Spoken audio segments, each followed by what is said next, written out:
The National Weather Service in Fort Worth has issued a severe thunderstorm warning for Jack County in north central Texas, Wise County in north central Texas, until 5:45 p.m. At 4:37 p.m., National Weather Service meteorologists detected 3 severe thunderstorms capable of producing quarter-size hail and damaging winds in excess of 60 miles per hour.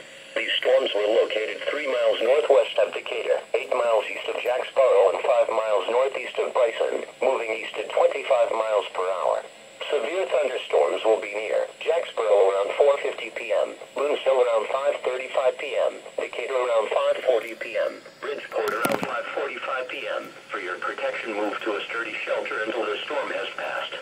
If you are caught outside, seek shelter in a strong building and stay inside, away from windows until the storm has passed.